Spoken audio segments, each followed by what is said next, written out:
Bienvenue sur chanèl mwen, non mwen se Daphne Harrison, li yon plezi pou m'kave aujourd'hui. Mais avant nou komanse, mwen pal diyon bagay direct. Mwen fèt Haiti, mwen pale ve Haiti, et si ça fait m'te pran pil tap m'de ka komanse YouTube channel, ça va se m'di kon sa ke mwen pavle nou jijem, ok? Mwen pavle nou jijem, parce créole mwen pas tellement bon, et français pas tellement bon, mais m'a fait go effort parce que moi mes communautés et moi mes culture moi, okay? I love my culture. I love my Haitian people because I am Haitian, 100% Haitian. I love being Haitian. I love everything about my culture, the good, the bad, the ugly. Moi aime Haiti, okay? So, bienvenue sur chanèl mwen. Don't start something that you can't finish. Pas commencer au bagay ou pas fini, okay? D'accord? All right. So, nou ale. What is your name? Ki non? Non, mwen se Daphne Harrison. Kote ou habite? Mwen habite nan USA, Floride, directement. Eske ou marye? Oui, mwen marye. Premier ti moun nou gen, mwen gen 2 ti moun, un ti fi, yon ti gason. What's up? My iPad's down. So you wanna say hi? Hi. All right. So, what do you want? My iPad. Get the charger, unplug the other one and plug it into it. Right? Pour ki sa ou rentre sur YouTube? Mwen rentre sur YouTube parce que son moun ki reme ri, mwen reme bay blag, mwen reme souri, mwen reme si yon moun a passe un mauvais journée, m'passe m'fon ti blag avon, meton souri sou figyo. Et même si mwen son educator et mwen son professionnel, at the same time I like having fun, I like having a good time, you know? So another thing too, pou ka eduke communauté Haitien tou, nan sort de edukasyon Amerika. Ki kote ou soti Haiti? Mwen se monokap, param se monokap, nou soti ou kap waz. Yo di ko sa monokap mwen fè jolè, mwen fè jolè pou peyim, ok? Mwen se monokap, 100%. Hey! Kapwaz in the house, yes. Okay, fè jolè avè soye. And I like beauty. Mwen me manje.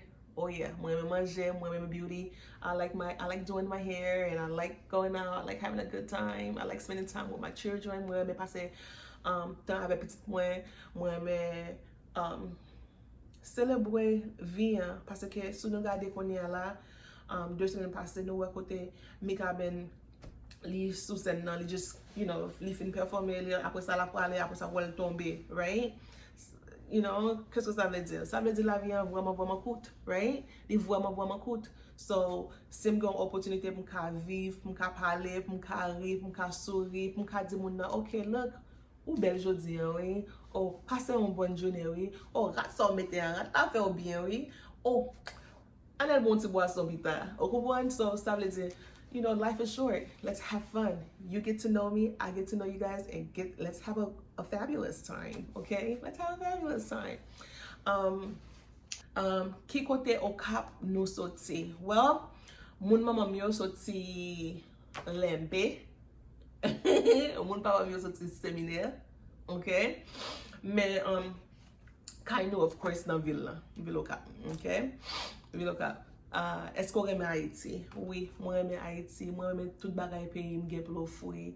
Oui, konye la, bagay yo pa telman bon, you know, nou gen pil violence nan peyi an. E nou gen peyi an tetan ba, me pep la, mwen reme pep Haitien, nou se yon pep ki wèman resilient, very resilient, alright? Nou se yon pep ki telman, nou swaf éducation, vous comprenez? Nous voulons apprendre, mais malheureusement, le pays n'a pas tellement apprendre nous rien. Tant que nous finissons, nous chitons sur le côté. Vous comprenez ce que je veux dire? So, moi, je tout pays, moi, you know, moi, je vais Haïti, pour aller visiter l'autre côté. Là-bas, dit, là-bas, moi, je vais Haïti. Moi, je vais Haïti.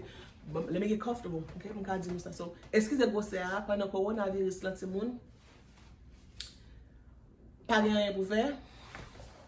C'est là me travail, c'est là me faire l'école et en plus toute la journée bouche moi pas matin, c'est yam manger du sauce pour avec légumes 24 sur 24 right? À manger viande. Pas vrai? À manger viande. So, est-ce que regardez. Right? Mais je perdu 30 livres tellement gros. Bon ouais, qui ça me t'a dit là encore? Mwen pa konnen. Bienvenue sur chanel mwen. Nou komanse. An nou re ansam. Dim ki sa ou vle gade sou chanel la. Di ki sujet ou bien subject ou vle pale de li. Alright? Whether it's health related, whether it's educational purposes, whether it's life, you know, kids, Timon, you know, parce que Timon you desod anpil, Timon you desod anpil.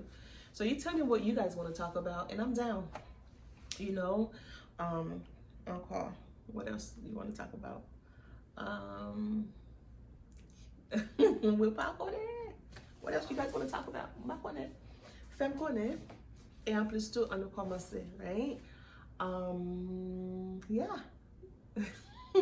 I'll see you guys next time, okay? Next time we'll do something fun, but I'll see you guys next time. Bye. Thank you for tuning in. Pablieno. Do not make fun of my language. Okay? Got it?